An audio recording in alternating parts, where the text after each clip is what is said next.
जय हिंद दोस्तों। आइए आज हम एक ऐसे टॉपिक पे बात करते हैं जो कि आज के टाइम पे हमारे समाज में बिल्कुल भी नहीं किया जा रहा है और जो कि ये बहुत ही ज़्यादा गहरा मुद्दा है। और इस मुद्दे पे पूरी हमारी सरकार को, गवर्नमेंट को, मतलब हर राज्य के गवर्नमेंट को, यहाँ तक कि छोटे से लेकर बड़े लेवल पे इसका चर्चा किया जाना चाहिए, लेकिन कोई इस पर चर्चा नहीं कर रहा है। यानी हमारे समाज का भी योगदान होना चाहिए, लेकिन समाज भी इस पर योगदान नहीं कर रहा है। तो आइए आज इस टॉपिक पे बात करते हैं।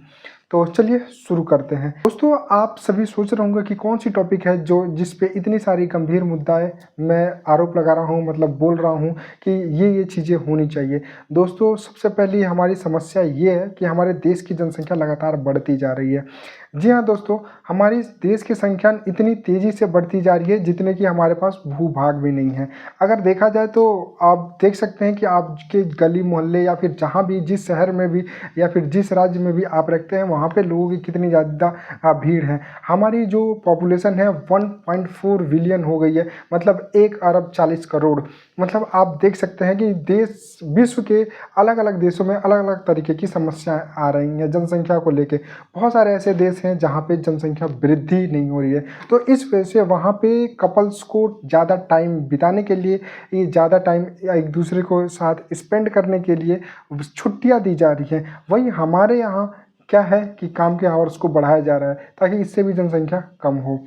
ये मुद्दा बहुत ही ज़्यादा गंभीर है। मैं तो सोचता हूँ कि जिन देशों में जनसंख्या की प्रॉब्लम है, हमारे यहाँ से लोगों को ले जाएं।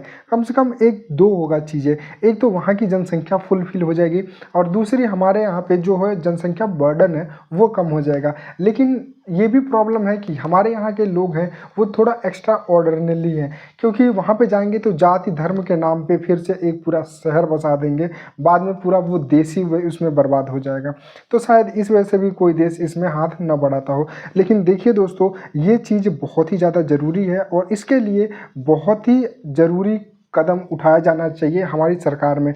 अभी देखिए मानसून सत्र शुरू होने वाला है, लेकिन किसी भी सत्र में आप देख सकते हैं कि इस जनसंख्या विस्फोट पे कोई भी नेता या फिर कोई भी सांसद या फिर हमारे देश के जो लीडर पार्टी है या फिर विपक्ष की पार्टियां हैं, उस पर उनका कोई भी योगदान नहीं होता। उन्हें केवल अपने वोट बैंक से मतलब होता है, क्योंकि आने वाले टाइम पे देखिएगा कि इतनी ज़्यादा ये चीज़ें बढ़ जाएंगी, इतनी ज़्यादा बढ़ जाएंगी कि इसको कंट्रोल करना बहुत ही ज़्यादा मुश्किल हो जाएगा।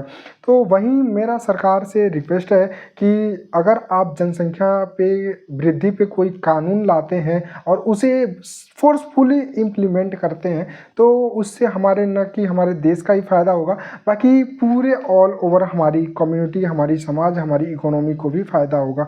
क्योंकि देखिए सबको रोज़गार देना पॉसिबल नहीं है।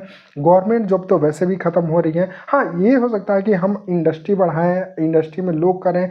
हमें जो हमारे जो छोटे बच्चे हैं, इनको मतलब जॉब को ना ट्रेनिंग देके शुरू से ही ये ट्रेनिंग दिया जाए कि हाँ आप अलग अलग फील्ड में काम करिए, उनको बेहतर फैसिलिटीज़ दी जाए, तो ये चीज़ें संभव हो सकती है कि रोज़गार की प्रॉब्लम को हम दूर कर सकते हैं। लेकिन जैसे जैसे हमारे देश की जनसंख्या बढ़ रही है, मुझे नहीं लग रहा कि ऐसा कोई पॉसिबल हो पाएगा।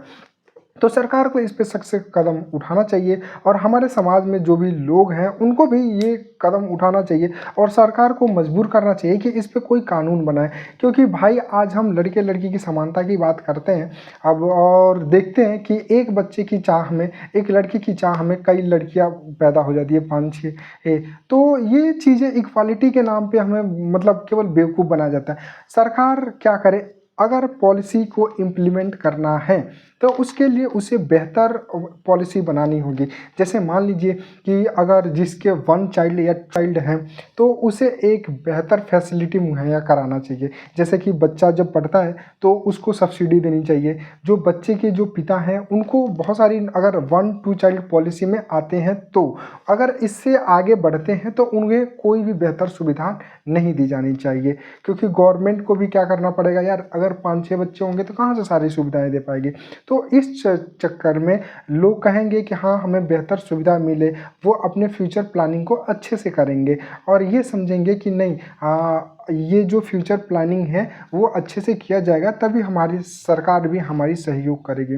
तो दोस्तों जय हिंद। इस विषय पे आप क्या सोचते हैं ज़रूर कमेंट बॉक्स में बताइएगा। और हाँ, बताइएगा कि ये टॉपिक मेरा क्या सही रहा है या फिर गलत रहा है, क्योंकि जनसंख्या वृद्धि बहुत ही ज़्यादा गंभीर मामला है और इस पे कोई बात नहीं कर रहा। तो मैं सोचा मैं आपसे पूछता हूँ और बताता हूँ कि मेरा सोच क्या है और आपका सोच क्या है, हम दोनों का सोच क्या मिलता है।